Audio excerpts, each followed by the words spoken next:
This is a You Are Not a Frog quick dip, a tiny taster of the kinds of things we talk about on our full podcast episodes. I've chosen today's topic to give you a helpful boost in the time it takes to have a cup of tea, so you can return to whatever else you're up to, feeling energised and inspired. For more tools, tips and insights to help you thrive at work, don't forget to subscribe to You Are Not a Frog wherever you get your podcasts. Welcome to another You Are Not a Frog quick dip episode, and this one is about the power of pressing the pause button. Now, a few years ago, I was at the surgery, I was on call, it was 5 minutes to 6, and I received a phone call from my childminder who said to me, "Rachel, can you come and get your kids? It's really urgent. I need to take one of the other children to hospital, so I need you to pick them up as soon as possible." So I start getting all my things together, packing my bags, making sure I've done everything so that I can leave on the dot of 6. And what happens, of course, you guessed it, an urgent visit gets rung through at 2 minutes to 6. And I got on the phone to the patient. It was a lady who lived with her elderly mother. And in the morning, her elderly mum had been really ill. This lady had gone to work, come back, and surprise, surprise, her mum was even worse. So she was ringing to say, could we come and see her? So I was really stressed. I was trying to get out the door to get my kids. I now had this urgent visit to do. And I got on the phone to this woman and said, "Why are you asking us to visit now? Don't you know how late in the day it is? And what were you doing even thinking about going to work when your mum was so ill?" And at that point, I just was not the doctor who I wanted to be. I wasn't the person who I wanted to be. Now, this story has a happy ending. I went to see the patient. I apologised for my behaviour. We admitted her to hospital and everything was sorted out. But the shame spiral that I was then in, thinking, gosh, how could I have treated someone like that? What sort of a doctor am I? I thought I was kind and compassionate, but look how I behaved. That shame spiral was far worse than the stress of actually going and doing the visit, because I got someone else to pick up the kids and it was all sorted. And I'm sure that many of you can look back on times in your career when you have behaved in a way that you're pretty ashamed of. You look back and think, what on earth was going on with me? And the reason you behaved like that was because you were in your stress zone. And I can't help thinking that the one thing that would have helped me was to just stop, take a pause and collect myself before I'd got on the phone with the lady. Now, we can read all sorts of things about giving feedback, about how to have difficult conversations, about how to say no. But in that scenario, I just needed to calm down. And I think sometimes we just overcomplicate this thing about how we respond better, how we deal with stressful situations. What if it was just as simple as taking a pause before we get into action? Because I'm sure many of you can look back on times in your career when you behaved in a way that you're pretty ashamed of, where you just weren't the person that you wanted to be. You weren't yourself. And I can virtually guarantee that in every single one of those instances, you were in your stress zone. You were what I call backed into the corner in your fight, flight or freeze zone. And when we're in this zone, we do not behave very well. What happens is that our amygdalas detect a threat. So my amygdala in that situation detected the threat of not being able to get home in time, upsetting people, causing harm to somebody else. And I was backed straight into the corner. And our amygdalas detect all sorts of threats: a physical threat, a hierarchical threat, and also this threat of people not liking you, of upsetting people. And I've said this a million times before.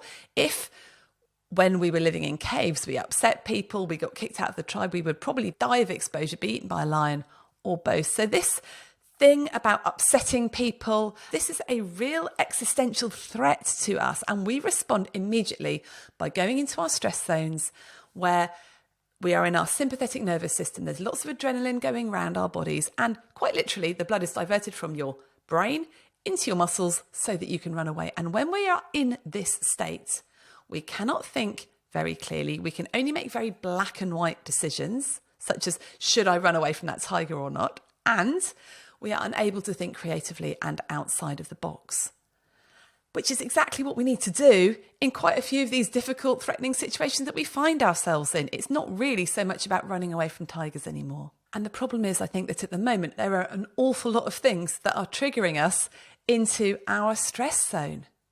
But when we're there, we don't serve ourselves well. And then we're more likely to make mistakes, get complaints, and have interpersonal issues with colleagues. All of this makes us miserable at work, have bad patient outcomes, and have a team that's pretty stressed. And we know that when a leader in a team is reacting badly to stressful situations, that stress gets passed directly onto their team. And I must say, I have noticed this in myself recently, that when something goes wrong and I'm in my stress zone, my initial thoughts are that I need to act on it immediately. And when I do that, things always go wrong.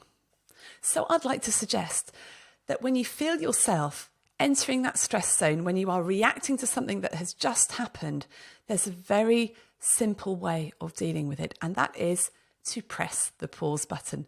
So how does this work? Well, when we're triggered by something, we react immediately because our amygdalas respond 5 times faster than the rest of our human rational thinking brains. So we react before we've even had a thought about why we're feeling like we're feeling. It puts us straight into our sympathetic nervous system zone. And as we just talked about, we don't respond very well and we often make things worse. Pressing pause just allows you to put a little bit of time and space between the trigger and your response. And that time and space is incredibly important. I can imagine that lots of people are thinking, well, I don't have time, I don't have space to take that pause. I was talking to a colleague about this the other day, and she was saying that she'd been chatting with a guy who actually ran an armed response unit. And they were finding that they were getting quite a few bad outcomes, and the team were feeling really quite stressed. And they traced that back to the fact that when the leader took the call, he became so tense and so stressed that that passed down the rest of the team and bad decisions were made.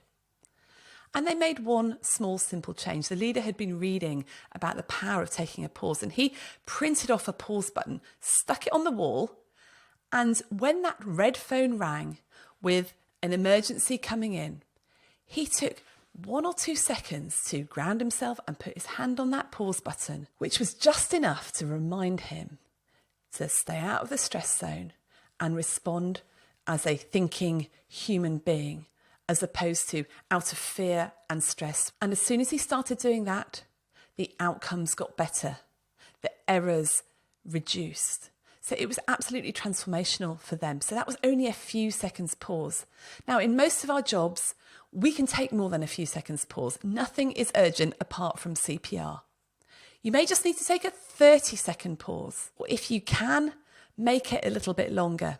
I was listening to a podcast recently with Jill Bolte-Taylor, who's a neuroanatomist who had a left brain stroke.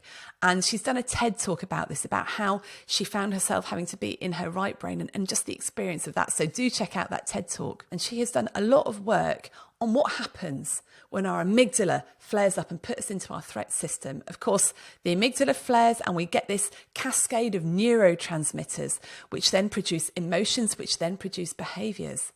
But she discovered that this cascade of neurotransmitters lasts approximately 90 seconds. She has suggested if we can just hold off for 90 seconds to let our physiology calm down, we can then choose how we want to respond. We can choose to keep thinking of that thought, which is going to continue with the stress, or we can choose to do something different, to think something different, or even just distract ourselves out of it. So actually the physiology tends to last for about 90 seconds unless you keep maintaining that stress response by ruminating and keeping on thinking about that. So how about taking a pause for 90 seconds? And during that 90 seconds, what you can do is actually give your body a hand at getting back into the parasympathetic. Remember, the amygdala puts you into your sympathetic system.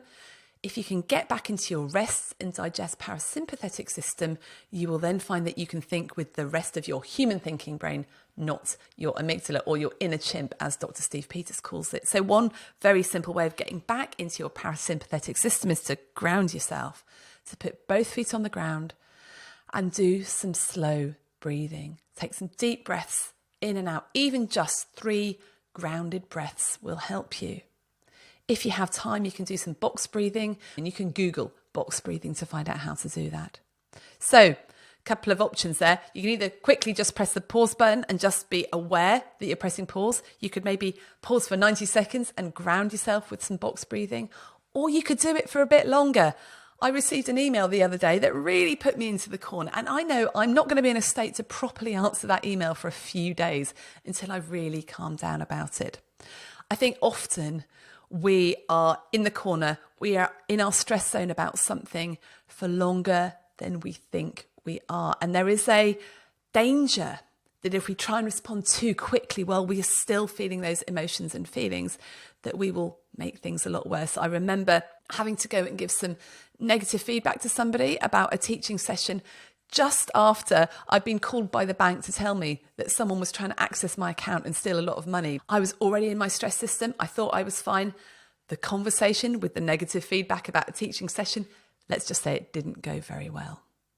And I've learned to notice when I am triggered, when I am in that zone, and I put off doing anything that's going to need empathy, that's going to need some thinking and some real emotional intelligence until I am out of that zone. And I have a friend who works in a school, and she was telling me that the problem with some of these disciplinary methods is that you get a kid who's maybe behaving a little bit badly. They get sent out of the classroom. They're sitting down outside the classroom to calm down, and they are just starting to calm down, maybe after 10 or 15 minutes. And then what happens? The deputy head comes along and goes, right, what are you doing out here? Right, you better come to the head teacher's room. And then, off they are, back into their stress zone again. So they then sit down in the head teacher's office. They might have a few minutes to calm down, and then they get told off again. So they've never had a chance to actually get into their rational human thinking brain. So make sure you give yourself a long enough pause if needs be. And side note, one thing that I have noticed is that when I think something really needs doing very, very urgently, that is probably the thing that I really need to take my time over.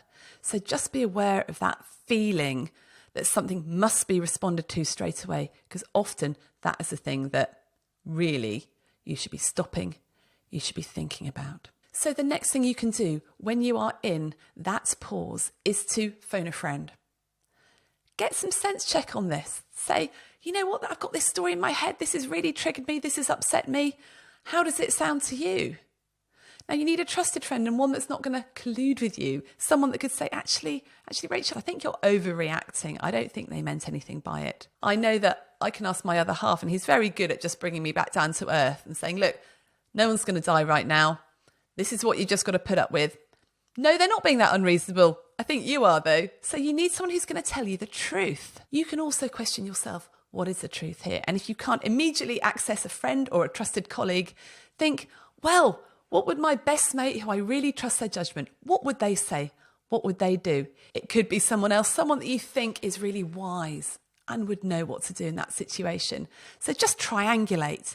Triangulate, get out of your own head about it and ask, what is the truth here? And then the other thing you can do in this pause is just check in with yourself along the lines of, who is the person that I want to be? How do I want people to experience me in this situation? And I love that question, because it's not, what should a good professional do here? Or what ought a good doctor? Or what should I do? It's, who do I want to be? What is congruent with my values? How can I show compassion, empathy? How can I be honest and truthful in this situation? And that will help engage your right brain as well as your left brain and just make it a better experience for everybody. So you've got the 4 Ps here. You've got press pause, and that requires recognizing when you're in that stress zone. Sometimes it's really easy to recognize. Sometimes it's quite difficult. I remember I was walking along with a friend and I was describing a situation to her, and she said, gosh, Rachel, you're really angry about this. And I was quite shocked. I thought, crumbs, I am, but I hadn't realized at all. So it took someone else to point that out to me. So recognize you're in your stress zone, press pause. Second P, parasympathetic zone. Ground yourself, get out of your sympathetic into your rest and digest zone, where you'll be able to think much, much more clearly. Third P, phone a friend. Triangulate. And if you can't phone a friend, ask their advice, just think, actually, what would my friend do? What advice would a wise person give me in this situation? And then finally, for the 4th P, ask yourself, who is the person that I want to be here? So here's the great news about responding better in stressful situations. The pause button is really easy to do. It's literally stopping, taking some time out. Anybody can do that. Letting your physiology go back to normal and then allowing you to be the compassionate person that you already are.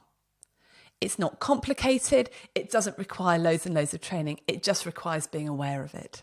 So we have provided a workbook for this. For all our podcasts, we produce CPD workbooks because you need to have a plan in these situations. You have a plan for if somebody collapses in front of you. That's called basic life support. We need a plan for when we get into those really, really stressful situations, which can have really significant consequences for us. So work out what your plan for your 4 Ps are going to be. How are you going to remember to press the pause button? How are you going to get back into your parasympathetic system? How are you going to phone a friend? How are you going to triangulate and get a sense check on this? And then what question are you going to ask yourself to determine the sort of person that you want to be, the sort of person that you want people to experience you as? So we will put all of this in the workbook. We'll let you work through it, and we'll also put a pause button that you can print out or have on your lock screen of your phone just to remind you in those situations, like that chap who was that armed response unit lead did.